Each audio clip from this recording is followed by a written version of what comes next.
Superposition theorem for AC network. Superposition theorem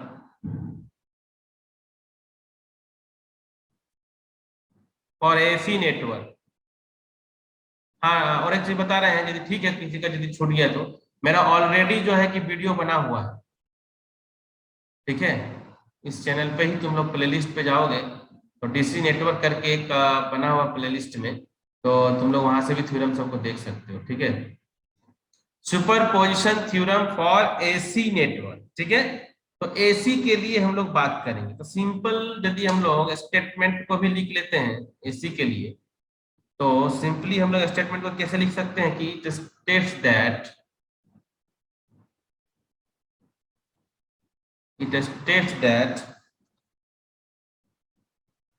in any network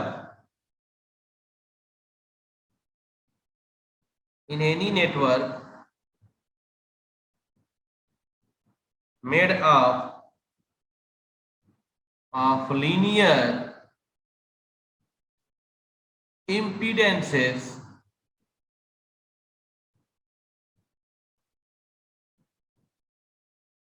and containing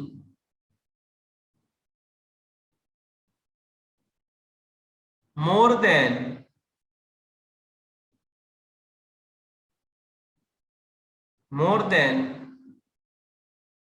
one source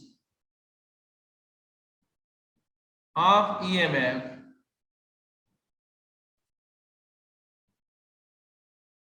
the current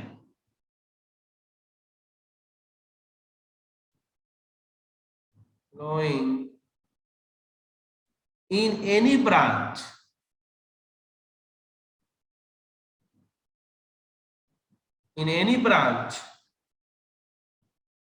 is the phasor sum, वहां पर algebraic sum था, यहाँ पर phasor sum of the currents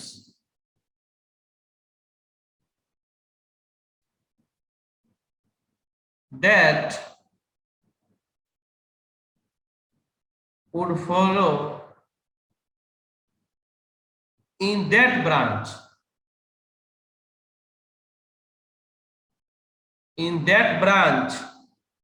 if each source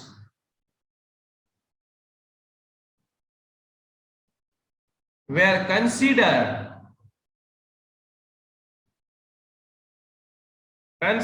separately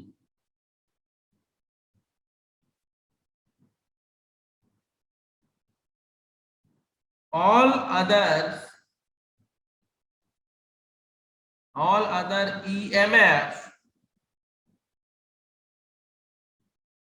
sources being replaced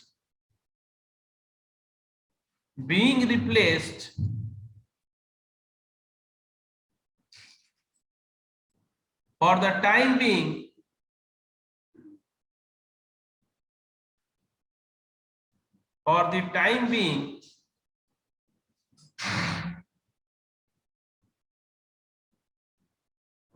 by their respective internal impedances, by their respective internal impedances, यदि आपका कुछ है तो इंटरनल इम्पीडेंसेस। सो डीसी नेटवर्क के लिए जो हम लोग जानते हैं, डीसी नेटवर्क में हम लोग जो भी थ्योरम एप्लीकेबल है वह हम लोग का एसी नेटवर्क में भी एप्लीकेबल है। बस यहाँ पर हम लोग कॉम्प्लेक्स फॉर्म, फेजर सम हम लोग और इम्पीडेंसेस का बात करते हैं। तो सुपरपोजिशन थ्योरम में जैसा कि मैंने आप लोगों को बताया कि डीसी नेटवर्क का जो क्वेश्चन आप लोग का भी सॉल्व कराया कि इंडिपेंडेंट मतलब हम सेपरेटली सोर्स को कंसीडर करते हैं, एट ए टाइम पे हम लोग सिर्फ एक ही सोर्स को कंसीडर करते हैं, end voltage source that is removed by simply short circuit and the current source is simply replaced by there open circuit.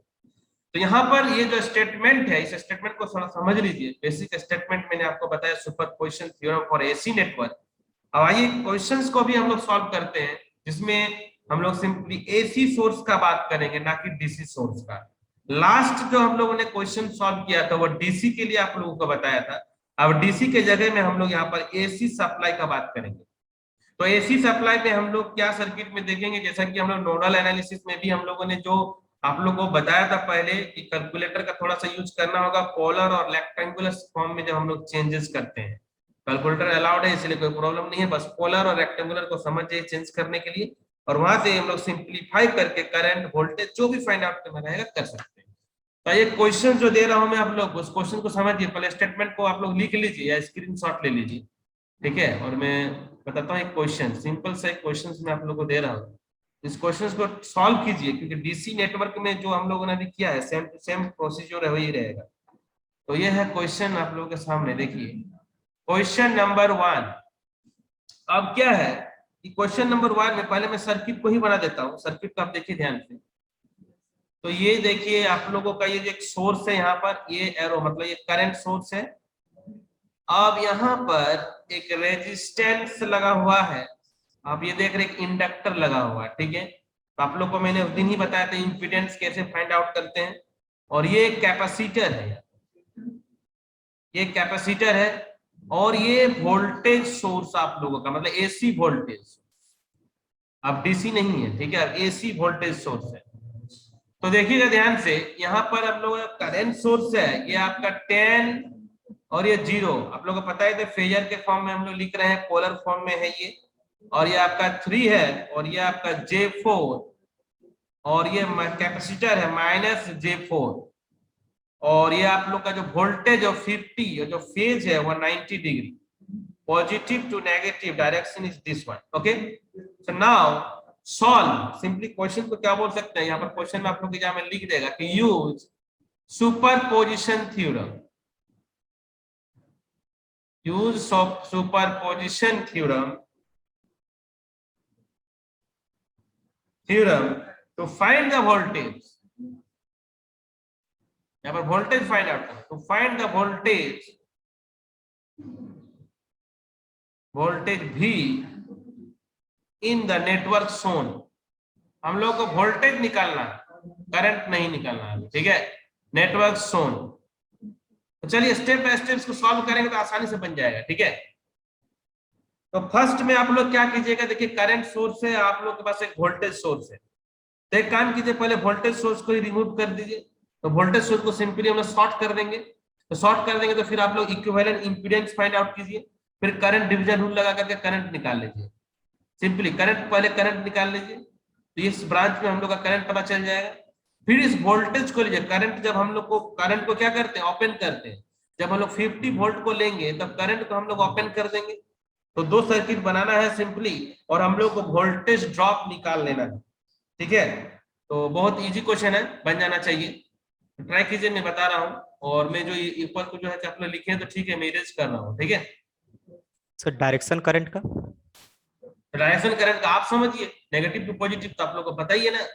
Battery जब सोर्स है हम लोगों का, तो डायरेक्शन क्या होता है करंट का, नेगेटिव टू पॉजिटिव होता है ना। करंट डायरेक्शन क्या होगा, तो यहाँ पर तो करंट डायरेक्शन दिया हुआ है, तो दिख रहा है करंट का डायरेक्शन, ठीक है। तो करंट का डायरेक्शन तो पूछना ही नहीं है, तो इजी है। सोर्स लगा हुआ है तो नेगेटिव टू पॉजिटिव। तो चलिए इसको बनाइए। पहले देखिए बनाने का नियम क्या है, स्टेप बाय स्टेप बनाइए, नहीं कि फटाफट फटाफट कुछ कर रहे हैं। मतलब ये सर्किट दिया, फिर से आप सर्किट को रिड्रॉ कीजिए, रिड्रॉ कीजिए सर्किट को। इसमें आलसी नहीं बनना है कि हम नहीं कर रहे हैं, बस किसी तरह से कैलकुलेटर से बना दिए, वैसे नहीं है, हैबिट हो जाएगा। स्टेप बाय स्टेप बनाइए और इक्वेशन सर को सारा लिखिए, तो देखिएगा सारा चीज आसानी से सॉल्व हो जाएगा। तो अभी हम लोग क्या करेंगे कि simply we have consider, just consider the current source and remove the voltage source. तो first step is that this one. Okay,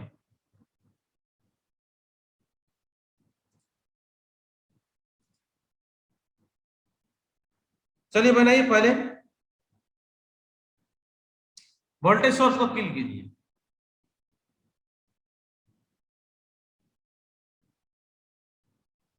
when voltage source is killed, ठीक है, तो हम लोग सर्किट को कुछ इस तरह से ड्रॉ कर देंगे।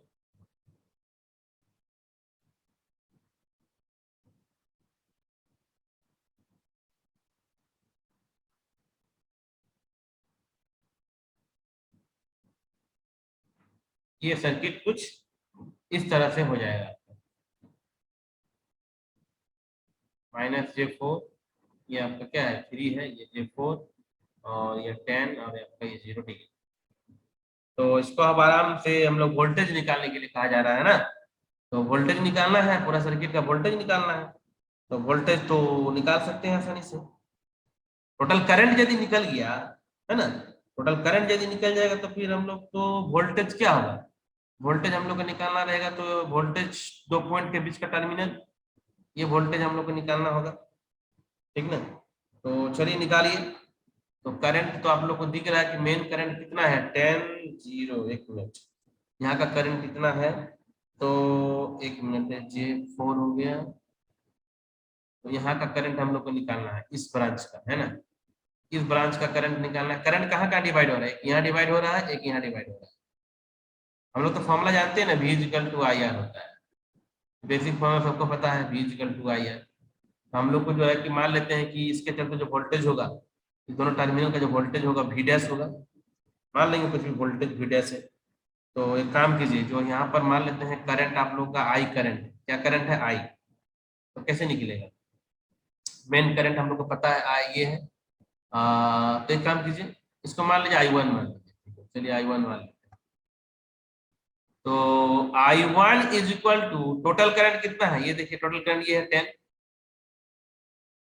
10 हो गया टोटल करंट, ठीक है, इनटू कैसे निकालते हैं, ये करंट डिवाइड हो रहा है आकर के इधर और इधर, तो जहां निकाल जिसको भी निकालते हैं उसको तो नहीं लेते हैं, जिसको बगल वाला को लेते हैं, तो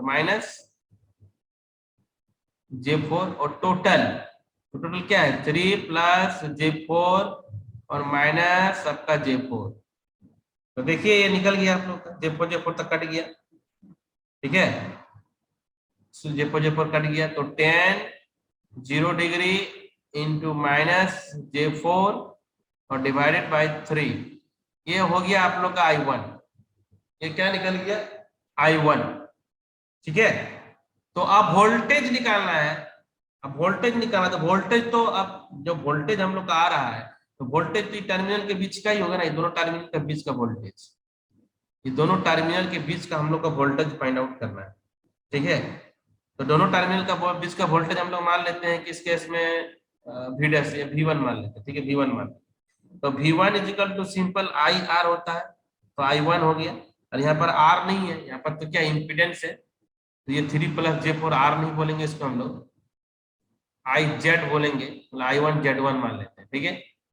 तो इसमें 3 प्लस J4 तो ही जा रहा है ना, तो I1 कितना हो गया है 10 इंटू -J4 और डिवाइडेड बाय कितना है 3 है, ठीक है, और 3 हो गया, और कितना है Z1 का value 3 plus J4, 3 plus J4, यही है। तो इसको हम लोग सॉल्व करते हैं, कितना हो रहा है, सॉल्व कीजिए इसको, J4 4 3 जा 12, 12 10 120, इसको करना होगा, कीजिए थोड़ा सा सॉल्व कीजिए इसको। सर 160/3, ई क्या आ गया, पोलर पोलर रेक्टेंगुलर कुछ नहीं आ रहा, 160/3 माइनस 120/3J। ठीक है, उसको सिंपलीफाई कीजिए, फ्रैक्शन में लाइए, तो ये आपका हो गया 4 3 जा 12 4 120, तो -120, ये J डिवाइडेड बाय 3, और फिर हो गया J और J स्क्वायर का वैल्यू -1, तो 4 जा तो हो गया 160 प्लस 160 डिवाइडेड बाय 3, तो 160 मतलब कितना जा 5 से 15, 5 से 15 150 53 और 3.3, और माइनस 4 3 12 तो 4 40 J 40, तो ये आपका आ गया क्या V1, जब हम लोगों ने करंट सोर्स को लिया तब हम लोग का जो वैल्यू आया है, वोल्टेज जो आया है, ये आया है, ये हम लोग का जो वैल्यू आया है, देख लीजिए, समझ लीजिए अच्छे से। ठीक है, अब फाइंड आउट कीजिए, अब फाइंड आउट कीजिए जब हम लोग करंट सोर्स को किल करेंगे, when current source is killed. जब करंट सोर्स को किल करेंगे तो क्या होगा, current source is simply replaced by open circuit, मतलब ये सिंपल ओपन हो गया आपका। देखिए ध्यान से, ये आपका सर्किट जो करंट था ये ओपन हो गया आपका, जस्ट ये जस्ट आपका ओपन हो गया, और ये आपका जो सोर्स है एज यूजुअल सोर्स है। तो चलिए हम 5 मिनट का समय देते हैं, पूरा एकदम फाइनल वोल्टेज बताइए क्या होगा, फाइनल वोल्टेज क्या होगा, मैं पूछूंगा बारी बारी से, आप लोग बताते जाइए कि हाँ अब क्या क्या हो रहा है। तो इधर तो V1 माने थे तो इसको V2 मान लीजिए, और आपका क्या क्या दिया, वही -j4 है, ये आपका -j4 है, और ये तो आपका 3 है, ये आपका j4 है, और कितना बोलेंगे, कितना दिया, मतलब पॉजिटिव है, नेगेटिव है, 50 है, और ये आपका 90 है। ठीक है, तो ये आपका सर्किट बन गया। तो अब भाई आप लोग को बताना होगा कि ये V2 का वैल्यू कितना आ रहा है ना, टोटल वोल्टेज हम लोग का जो एक्चुअल V कितना आ जाएगा, तो ये सब वैल्यू थोड़ा आप लोग बताइए। अब चलिए, अब मैं बहुत बना दिया, आप लोग का बारी है। आकाश कुमार ने जवाब दिया है, बहुत अच्छा लगा। तो बाबू जैसे कि बताए हैं, V2 क्या है, ये V2 इसके अक्रॉस का है, ये V2 है कि नहीं, इस V2 जो हम लोग को निकालना है, ये निकालना है, ये निकालना, V2 इसके अक्रॉस में निकालना है ना। तो भाई बहुत ही इजी तो है, वोल्टेज डिवीजन रूल तो मैंने बताया था ना, वोल्टेज डिवीजन रूल से हम लोग सिंपल बना सकते हैं, कि सिंपल जो वोल्टेज डिवाइडर रूल हम बताए थे।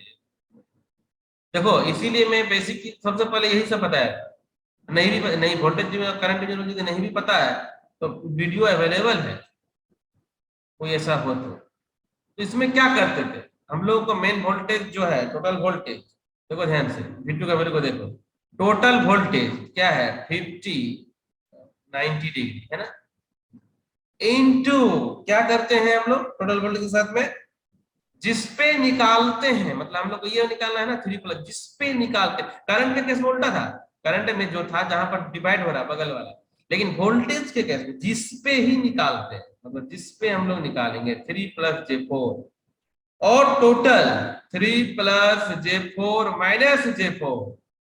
ठीक है, अब इसको तो कैलकुलेट सब कोई कर सकते हो, इसको बताने की जरूरत है नहीं, इसको रेक्टेंगुलर में कन्वर्ट कर दो और निकाल दो, तो आ जाएगा तुम्हारा -66.7 प्लस j और आपका 50, है ना, बहुत बेसिक है, बहुत ही बेसिक है।